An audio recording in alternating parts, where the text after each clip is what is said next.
Last week it was my birthday, so happy birthday to me. It was an awesome day. I got a cake thrown in my face. I got you a birthday cake. Happy.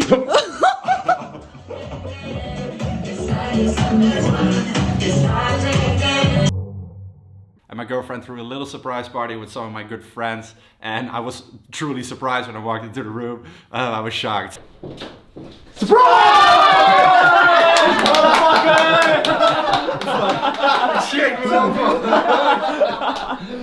Nice.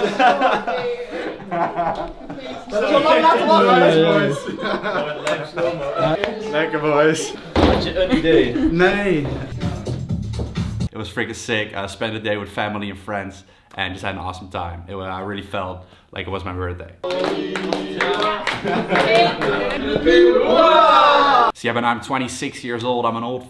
I'm getting closer to the 30s than I am to the 20s. But yeah, today I thought it would be cool, and I'm just joking. I'm not old yet. I still have all the time in the world, hopefully. And today I want to make a video sharing some things that I've learned in these 25 years of life. Now before I start the video, really quick, today applications start for the new transformation challenge with prizes to win up to 2,000 euros. So if you want to join me in getting shredded, because I'm joining this challenge myself as well, you can apply until April 14th. Okay, so the link and more information will be in the description box down below. Let's do this together. I'm looking forward to it.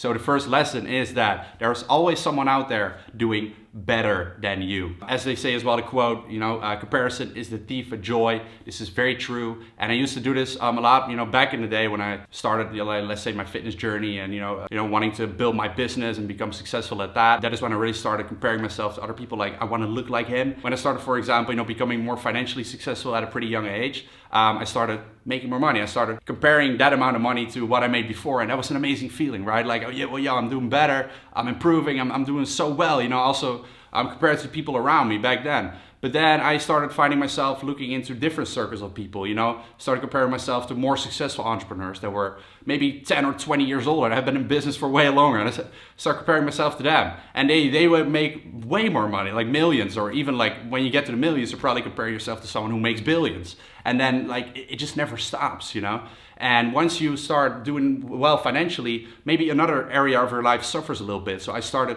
maybe spending a little less time with friends back in that day. Then I saw other people spending more time with friends, and I'm like, well, they are doing like better at their friendships. And so there's always someone doing better than you in whatever area it is. You cannot be good at everything at every certain time, and certainly not if you compare yourself to other people, because then you specifically look at one certain area of life. You gotta compare yourself to yourself, focus on becoming better yourself and improving in whatever area it is. The second thing that I've learned is to not be afraid to make mistakes. A very important lesson that I definitely want to share with you guys, especially if you're in your early 20s and you're just studying right now, you're like finding your way in the world. Like people now, they all think that they need to have everything figured out. Maybe social media is a big part of that as well. You see all these people doing well. You think everyone has figured out what they want with their lives. And you may be wondering, like, what do I want in my life, And it's a question that I get a lot from like younger people. And I definitely found myself in this when I was younger as well. And I figured out pretty quickly what I wanted, But the way I figured this out and the way that I personally have grown tremendously in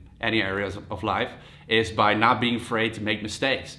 I did not finish my university. I took a different path. I could have finished, but I decided not to because my business was already doing well. And what I didn't learn in university was that it's okay to fall on your face, because that's what the real lessons are, I took a real life hands-on experience by quitting university and by just putting in the hours and putting in the work, figuring things out on my own, figuring a lot of things out on my own, but also making a lot of mistakes. I've made so many mistakes that I wish I would not have made, but at the same time, I know they have been necessary. So I'm glad that I made these mistakes. And there's Not a single thing, like not a single mistake that I can say that I regret, because those are all the valuable lessons that I've learned. I didn't learn them in a textbook, you know. I read loads of books, guys, but you know, you have to put it into practice. You have to actually get out there and do stuff. And if you're not afraid, so many cool things will come your way, you know, because you're open to anything and you're open to learning, which is super, super important. Truly learning, you know, the real world. The next lesson I've learned is that visualization is a very powerful tool.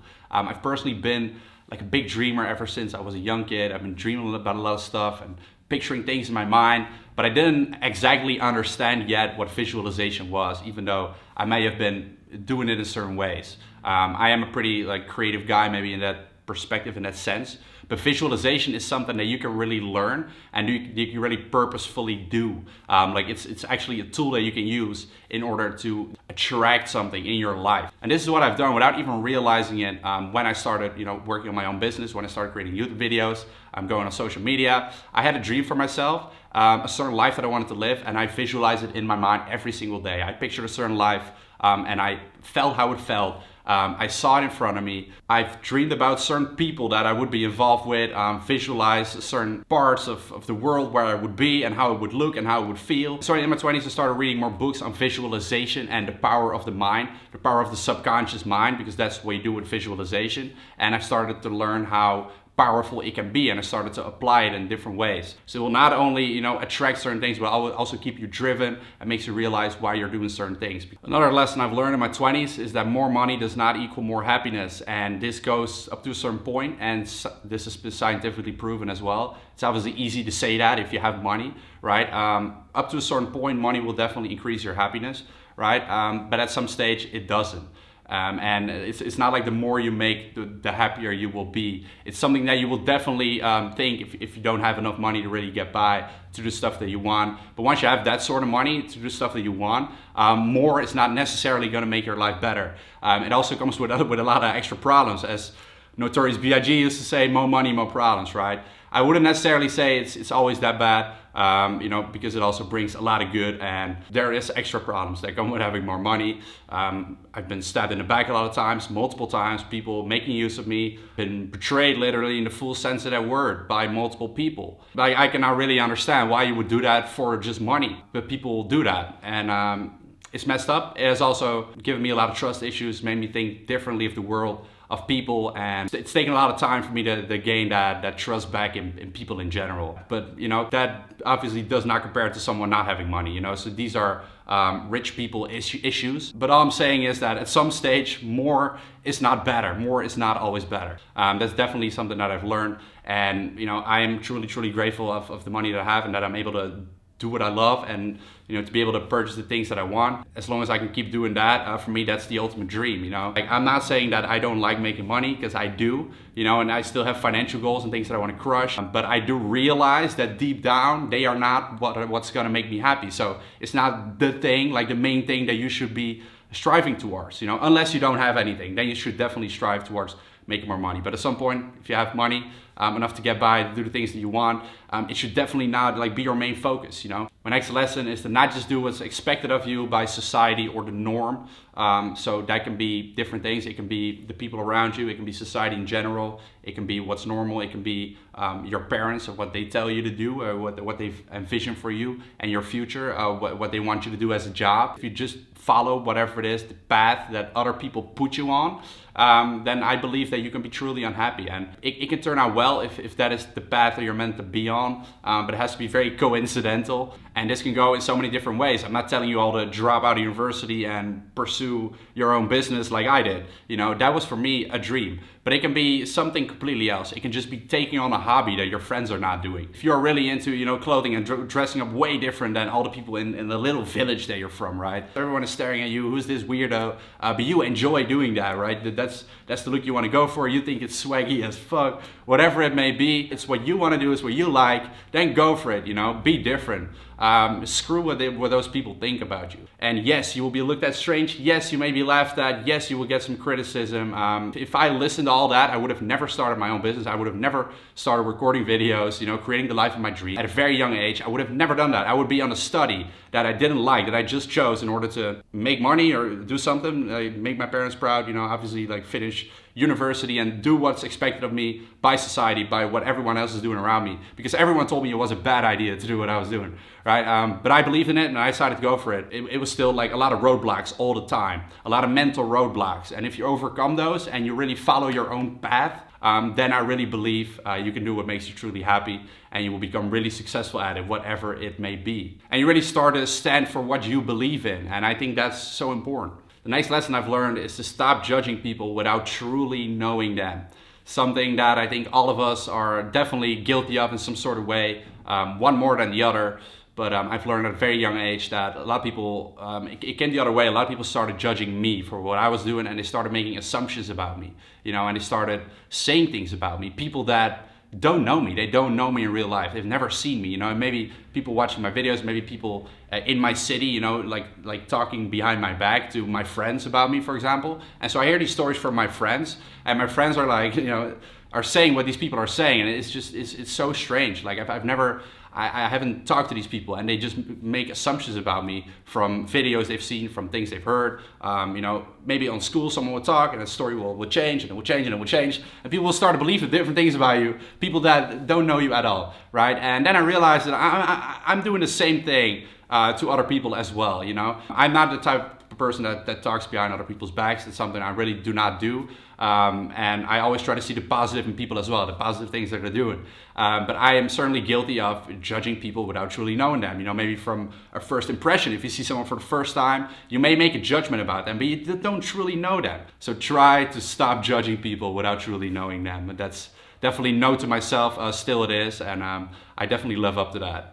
Next lesson that I've learned in my 20s is that mindfulness is cool, okay? Something I did not expect myself to say when I was early 20s. I thought like all this meditation and stuff, like this yoga bullshit. And later on, you know, when I was 22 years old, Willem introduced me to the book, The Power of Now by Eckhart Tolle. And this kind of got my spiritual journey started, if you want to call it that. Wouldn't really call it that, but in the last few years, I've gotten more into different things, into spirituality and reading books about different things in Buddhism and meditation and all these different things, right? And I've started to meditate now for the last couple months every single day. And it's something that has greatly improved my life. I definitely would not have thought so a couple years ago. But a couple years ago, I also didn't really have much anxiety. I didn't really worry that much, or at least I don't really remember doing that as much as I do now, because now I really do. And I've been through like much tougher times mentally. And yeah, I started to realize over the last couple years that mental health is something that is not often talked about. It's not something that has been introduced in my life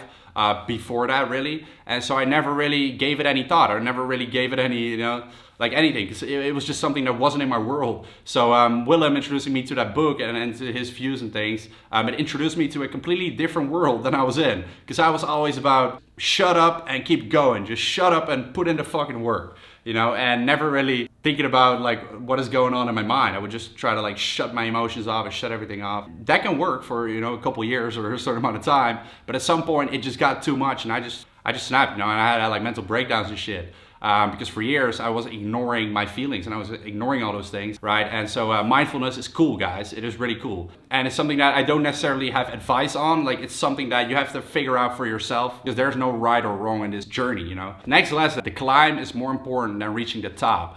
And this really has to do with accomplishing certain things and setting goals for yourself and going after them. Those things, I really believe in them. I believe they're awesome. I believe they're what keeps you driven. They give you that passion, the fire that's burning inside of you, that makes you want to do stuff and accomplish things. That is not a bad thing, okay? That's great.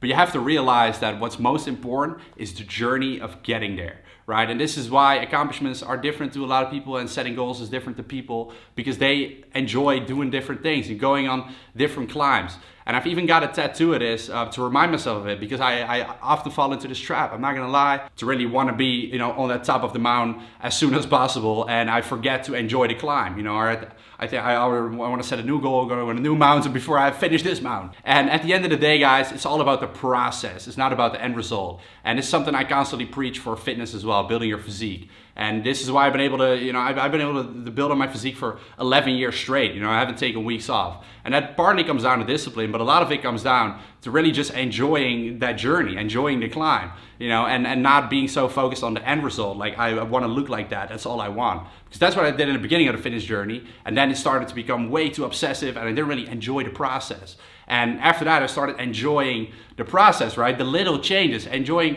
the little steps. And that's what makes you happy, guys. And studies even show this, more dopamine, the happy hormone is released on your way to accomplishing something, in the process than it is when you actually achieve what it is, whatever you want to achieve. More dopamine is released during the journey, during the climb.